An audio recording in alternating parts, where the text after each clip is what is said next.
प्रेक्षक हो नमस्कार. मराठी ऑल अपडेटमध्ये आपल्या सगळ्यांचं मनपूर्वक स्वागत. स्त्रियांनी कधीही असे झोपू नये, अन्यथा येईल गरिबी.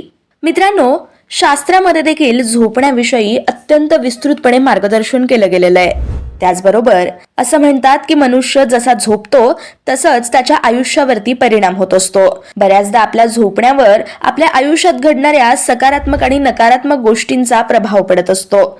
त्यामुळे आपण अत्यंत शास्त्रानुसार आणि योग्य दिशेने जर झोपलो तर आपली प्रगती देखील अचूक दिशेने होते.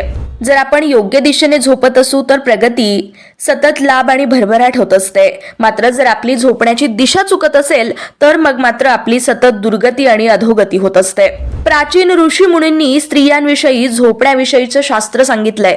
त्याचबरोबर स्त्री आणि पुरुष दोघांनीही कशा पद्धतीने झोपलं पाहिजे, कोणत्या दिशेला झोपलं पाहिजे, वास्तुशास्त्र, धर्मशास्त्र, नीतिशास्त्र या सगळ्यांचा अभ्यास करून ऋषी मुनींनी स्त्रियांनी व पुरुषांनी झोपण्याच्या नियमाविषयी सांगितलंय.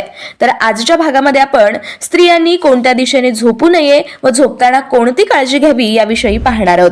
सगळ्यात महत्त्वाची गोष्ट म्हणजे सर्व स्त्रियांनी रात्री झोपल्यानंतर आंघोळ करावी आणि मगच आपल्या दैनंदिन क्रियेस सुरुवात करावी.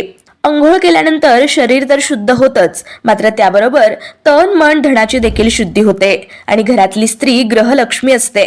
त्यामुळे तिने जर हा नियम पाळला, शुद्ध झाली तर घरात लक्ष्मीचा वास कायम राहतो. सगळ्यात महत्त्वाची गोष्ट म्हणजे घरातील स्त्रियांनी झोपताना आपलं डोकं पूर्व आणि दक्षिण दिशेला करावं.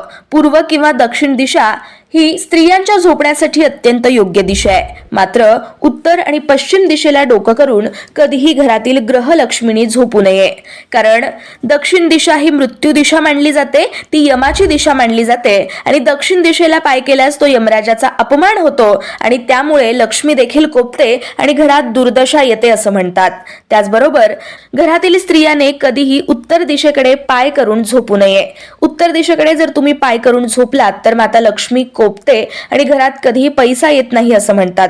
त्यामुळे कायम घरातील स्त्रीने दक्षिणेकडेच डोकं करून झोपलं पाहिजे.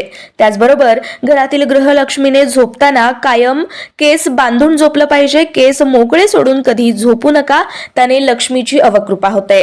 तर आजचा भाग कसा वाटला ते आम्हाला नक्की कळवा आणि अशाच माहितीसाठी मराठी ऑल अपडेटला सबस्क्राईब करा.